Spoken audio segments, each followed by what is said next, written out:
Okay, तो इसमें हमने क्या करा कि हमारा जीरो का स्केल जो था मतलब 0 से 1 तक हमने 3 में डिवाइड कर दिया, एंड उस 3 को हमने 1/3, 2/3, 3/3 बना दिया, जिससे हमारा एग्जैक्टली -1/3 और 4/3 की वैल्यूज आ जाए। ठीक है, अब करते हैं नेक्स्ट पार्ट। नेक्स्ट पार्ट क्या है? 2.75 और 3.75। चलो नेक्स्ट पार्ट करते हैं। नेक्स्ट पार्ट में भी हम क्या करेंगे? बहुत सिंपल है।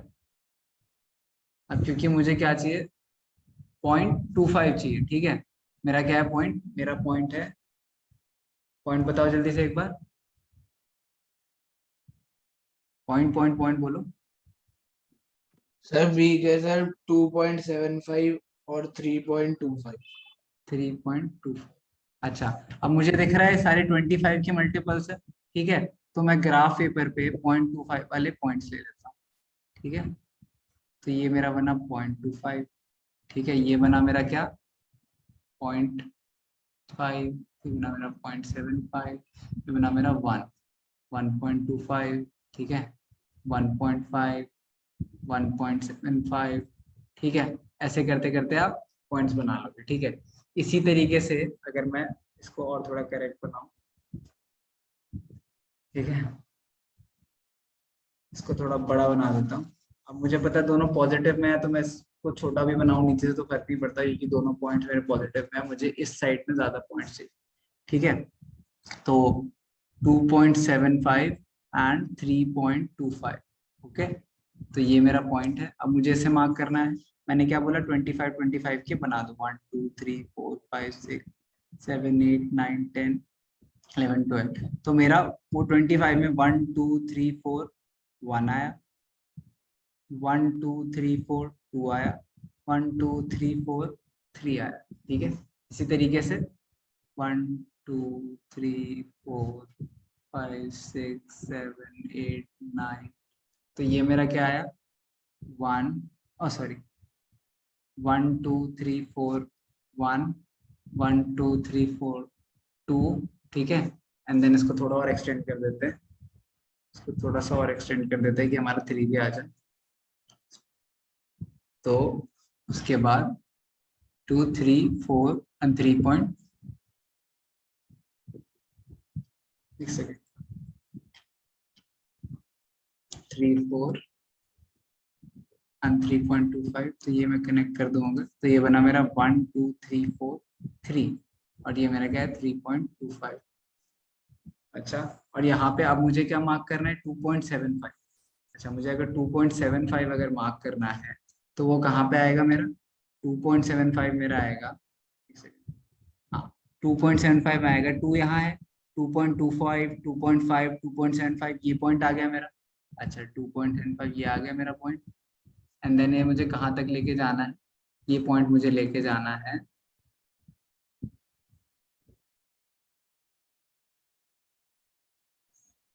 ये पॉइंट मुझे लेके जाना है 3.75 की तरफ। तो ये मेरा पॉइंट क्या आ गया यहाँ पे? तो ये पॉइंट क्या है मेरा? 2.75, 3.25। कोई डाउट किसी को?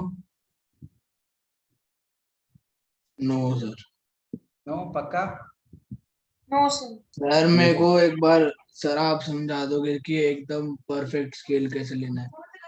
हाँ वही तो हम कर रहे हैं अभी। देखो, अभी ये क्वेश्चन सबको करने आता है। प्लॉट तो मैं हमने लास्ट क्लास में भी कर लिया था, प्लॉट करना है। ठीक है, अभी मैं क्या आपको थोड़ा सा एक्स्ट्रा बता रहा हूँ कि आपके आंसर इंप्रूव या सुंदर कैसे होंगे। अब मुझे पता चल रहा है यहाँ पे 0.25 के मल्टीपल्स है सारे, तो मैंने अपने मेट्रिक को क्या ले लिया? 0.25 ले ली। ठीक है, सीधा, कोई मेहनत नहीं करनी पड़ी मुझे, क्योंकि मुझे पता है कि 5 के स्केल पे, जब हमने अभी लास्ट क्वेश्चन में भी करा था, 5 के स्केल पे मुझे दिक्कत क्या होगी कि मुझे 0.4 मिलेगा नहीं। ठीक है, सॉरी, 0.25 मिलेगा नहीं। 0.25 मुझे सिर्फ 4 के स्केल पे मिल सकता है, लेकिन 4 का स्केल हमारी ग्राफ में होता नहीं है। तो हमने एक पूरे पॉइंट को, मान लो ये मेरा जो एक पूरा पॉइंट होता है, 1 2 3 4 5 6 7 8 9 10, ठीक है, 1 से 2, इस पूरे पॉइंट को हमने, इतने पूरे पॉइंट को मैंने 0.25 ही बुला लिया कि ये लो। इसका अब तो कोई प्रॉब्लम नहीं है। तो मैं यहाँ पे अगर स्केल लिखूं, तो मेरा एक्स एक्सिस और वाई एक्सिस पे से अलग अलग लिखना है आपको, लेकिन मैंने सिंगल लिख दिया। एक्स और वाई दोनों एक्सिस पे आपको क्या आएगा? 1 centimetre is equal to 0.25 units. Okay, yes sir. Sir वो मैं इसलिए सर थोड़ा कंफ्यूज हो गया था क्योंकि सर आपने कहा था सर कि दो भी बना सकते हैं सर एक पे। हाँ नहीं नहीं नहीं, कोई प्रॉब्लम नहीं है। देखो, मैं ये नहीं कह रहा कि आप जिस तरीके से कर रहे हो, या फिर मतलब अगर मैं 2 और पॉइंट 3 के बीच में लिख दूं तो वो गलत है, but this is just a bit better. ठीक है, समझ आई? इससे आपके answers yes precise. Sir. Okay, चलो अब हम बाहर कर लेते हैं, एक और पॉइंट मार्क कर लेते हैं। इसके बाद मेरे को क्या मार्क कर, नेक्स्ट 2 पॉइंट्स में तो दिक्कत नहीं आई होगी, नेक्स्ट 2 पॉइंट में कोई दिक्कत नहीं आई होगी। No sir, no sir. इसमें आप इसको रिड्यूस जरूर कर लोगे, रिड्यूसर क्या आ जाएगा 5, तो 25,5 का आपको बनाना है, 35/7 का आप रिड्यूस कर दो। ठीक है, यस सर। ओके, सबको क्लियर है इतना? नेक्स्ट क्वेश्चन करें? Yes, yes sir. चलो नेक्स्ट क्वेश्चन करते हैं। अच्छा, मेरा नेक्स्ट क्वेश्चन मुझे क्या कह रहा है, नेक्स्ट क्वेश्चन कह रहा है कि ABC और BCD इक्विलेटरल ट्रायंगल है, तो फाइंड करने हैं हमें कोऑर्डिनेट B और D के। ठीक है, अच्छा, तो B और D के मुझे पॉइंट कोऑर्डिनेट फाइंड करने हैं। अच्छा, अगर कोई चीज, ये क्या है मेरा y एक्सिस, ये क्या है मेरा x axis.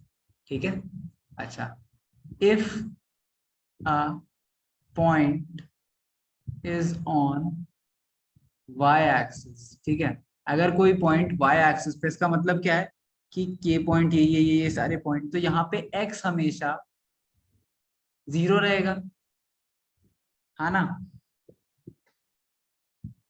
Yes sir. Yes. सबको समझ आया है? yes, sir. इसी तरीके से अगर x एक्सिस पे कोई पॉइंट होगा, ठीक है, 1 ये है हमारा, 2 है, अगर x एक्सिस पे कोई पॉइंट होगा तो उसमें क्या 0 होगा? Sir Y. y 0, तो हमेशा y 0। ठीक है, अच्छा, अब if a point is parallel to x axis, ठीक है, अगर x एक्सिस के पैरेलल है, मतलब क्या है, कोई ऐसी लाइन है, ठीक है, हमने साइंस में ये भी पढ़ा था, ऐसी ये कांस्टेंट होती है तो पैरेलल होती है, मान लो ये कोई लाइन है, ठीक है, जो इसके पैरेलल है, ठीक है, तो इसका कोऑर्डिनेट्स क्या होंगे, इसके कोऑर्डिनेट्स होंगे, ठीक है, x की कोई भी वैल्यू हो सकती है, ठीक है, x की कोई भी वैल्यू हो सकती है, बट y की एक फिक्स वैल्यू होगी, मान लो a, ठीक है, a चेंज नहीं होगा, a इज अ कांस्टेंट, ठीक है, x चेंज हो सकता है, a नहीं चेंज होगा, और a क्या होगा, ये पॉइंट होगा a। ठीक है, इसी तरीके से, इसी तरीके से अगर पैरेलल, एक second, parallel to y axis है, ठीक है, तो उसमें क्या होगा, a कॉमा y, मतलब a कांस्टेंट रहेगा, y की कोई भी वैल्यू हो सकती है, अगर y एक्सिस के पैरेलल है तो ऐसा कुछ पॉइंट होगा, और मान लो ये a है अगर, तो ये एक पॉइंट तो फिक्स रहेगा, मतलब हमेशा x की वैल्यू फिक्स रहेगी, लेकिन y की वैल्यू कुछ भी हो सकती है। ये बात समझ आई? Yes sir. समझ आ गई? अच्छा, अब ये बातें समझ आ Yes, गई, sir. ये बातें समझ आ गई है, तो मुझे अब ये बताओ कि इस पॉइंट के कोऑर्डिनेट्स क्या हो। अब पहली बात मैंने क्या कहा कि ये एक इक्विलेटरल ट्रायंगल है, ठीक है, मैंने क्या कहा कि ये एक इक्विलेटरल ट्रायंगल है, ठीक है, इक्विलेटरल ट्रायंगल का क्या मतलब होता है? जिसकी सारी साइड इक्वल हो। हाँ, जिसकी सारी साइड्स इक्वल हो। तो अगर इक्विलेटरल ट्रायंगल है तो इस पॉइंट का क्या होगा, किसी ने करा है? सोचो सोचो, नो सर। नहीं करा? No, sir. सर मैं वही वाला कर रहा था सर। अच्छा, इसके कोऑर्डिनेट तो बता दो मुझे, कोऑर्डिनेट तो बता ही सकते हो, इसके कोऑर्डिनेट क्या हो, इसके कोऑर्डिनेट क्या हो, इसके कोऑर्डिनेट अभी सर हमने, ओके। हाँ हाँ, बी के क्या कोऑर्डिनेट होंगे, डी है पहली बात तो, डी है, हाँ, ओ बी के कोऑर्डिनेट क्या होंगे, अभी हमने सीखा कि वाई एक्सिस पे होती है, तो कोऑर्डिनेट क्या होते हैं, डैश, ठीक है, ठीक है, क्या होती है जल्दी बोलो, सर 0। 0 कॉमा कुछ भी वाई की वैल्यू, ठीक है, तो मेरी क्या है, 0 कॉमा कुछ भी वाई की वैल्यू, ठीक है, मतलब x तो हमेशा 0 रहेगा, तो मेरे को सिर्फ y की वैल्यू फाइंड करनी है यहाँ पे। इसी तरीके से इसके भी कोऑर्डिनेट ये भी x एक्सिस पे है, तो ये भी 0 कॉमा y होगा, और y की कोई भी वैल्यू हो सकती है, या फिर -y होगी क्योंकि नेगेटिव एक्सिस में, तो ये कोई वैल्यू होगी इसकी, ठीक है। अच्छा, अब ये वैल्यू क्या होगी, अच्छा, यहाँ से यहाँ तक डिस्टेंस क्या है, -a, सर ठीक है, सॉरी ए है, हाँ ए है, यहाँ से यहाँ तक डिस्टेंस क्या है, ए है, ठीक है। अच्छा मुझे अगर इसकी बात करूं मैं, ये 90 डिग्री है ना, ये 90 डिग्री है। Yes sir. अब मुझे चाहिए ये तीनों लाइंस मेरी इक्वल, ठीक है, ये तीनों लाइंस मेरी इक्वल, मतलब ये वाली लाइन इज इक्वल टू ये वाली लाइन इज इक्वल टू ये वाली लाइन, है ना, यही चाहिए मुझे, यस सर। यही चाहिए मुझे, ओके। और ये इक्विलेटरल ट्रायंगल है, ये यहाँ पे 90 डिग्री है, इसी तरीके से ये भी इक्विलेटरल ट्रायंगल है, ये भी यहाँ पे 90 डिग्री, ठीक है, ये भी यहाँ पे 90 डिग्री, है ना। Yes sir. Sir yes axis तो सर। एक दूसरे 90 डिग्री होते हैं, यहाँ तक कोई डाउट नहीं किसी को, ओके। अच्छा अब ध्यान से देखते हैं, बी पॉइंट की बात करते हैं, ठीक है, बी पॉइंट की बात करते हैं।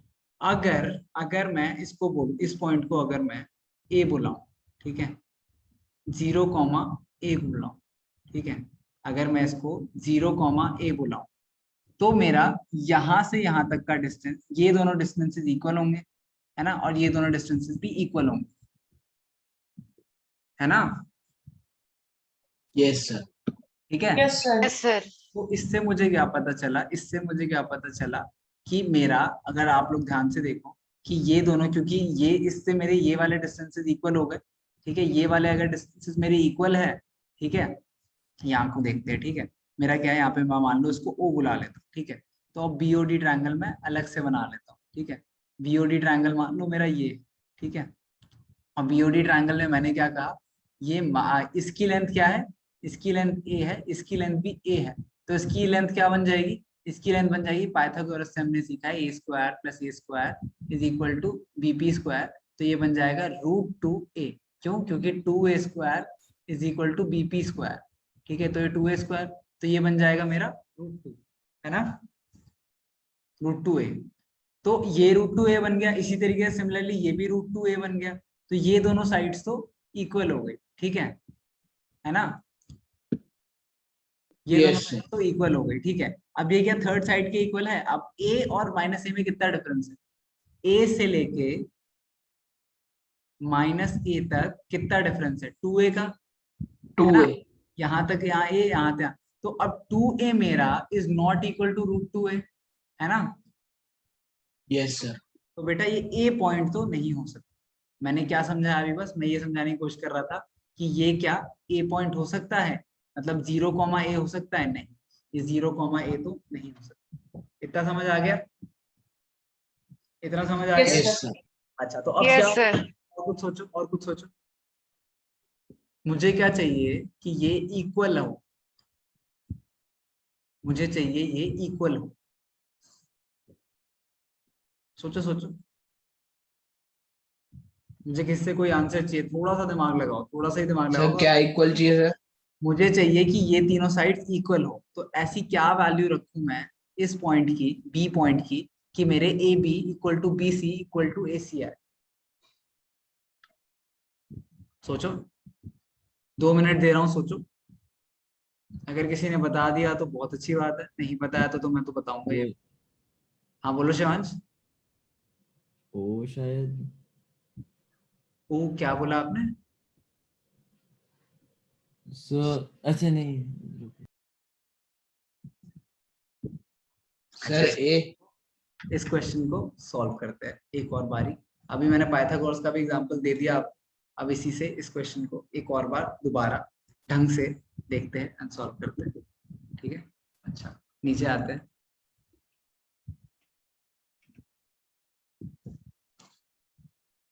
मैंने बोला आपको, मैंने क्या बोला, ये एक है, हाँ सब ध्यान से देखेंगे,